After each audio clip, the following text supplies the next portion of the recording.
Summer Game Fest has come and gone, but the games that were announced are ever approaching. While watching, a pattern emerged for me in that there are a small number of similar genres, each with similar games. Action-adventure being the biggest, so we'll start there.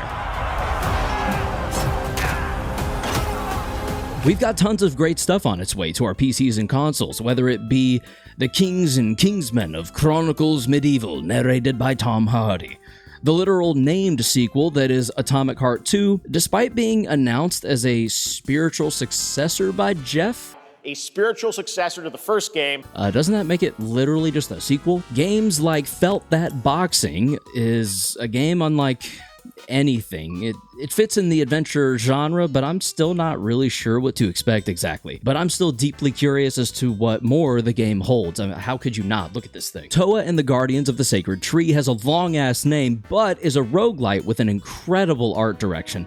It looks really intriguing with dojo visits and upgrading swords along the way. While it is definitely piquing my interest, it isn't alone. There's the Game of Thrones RTS, reskinning Roy as Jon Snow, and if you're anything like me, you're probably intrigued by Mio, Memories in Orbit, for that delicious eye candy and Metroidvania us gamers can't seem to get enough of.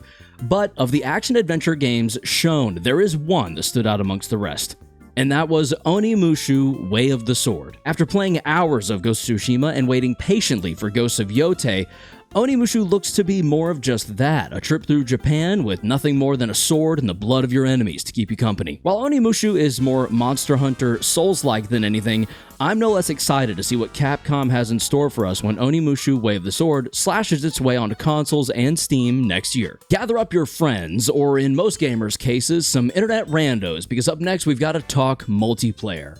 These are games that more or less require another someone to get involved in order for the game to play as intended. If I had a nickel for every required co-op, do stuff so I can do stuff, It Takes Two successor, I'd have 2 nickels from this showcase alone, which isn't a lot, but it's still weird that it happened twice. Out of Words is the stop-motion take on the aforementioned title, and should be interesting to say the least, since the characters went full Comey and can't communicate with each other at all. While you'd expect the next game mentioned to also be stop-motion, LEGO Voyagers is about the journey of 2 one-by-one LEGO pieces moving their way through a world of LEGOs to build upon themselves and make their way. Killer Inn admittedly looks like live-action Among Us with way too many elements, but those elements could be the very thing to help it stand apart and make a name for itself. Those 3 each sound good in their own right, but for my money, Sonic Racing Crossworlds looks like the kart racer we need to shake up the industry. And if Takashi Iizuka's comments are anything to go on, the plumber in red better have a turtle shell ready.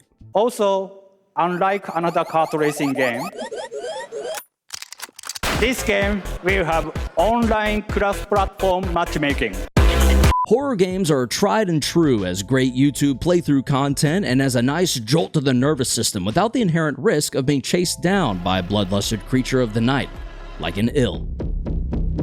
I'm not sure what drugs were being taken when coming up with the POV gray zombie child shot, but I want to avoid them for as long as I live.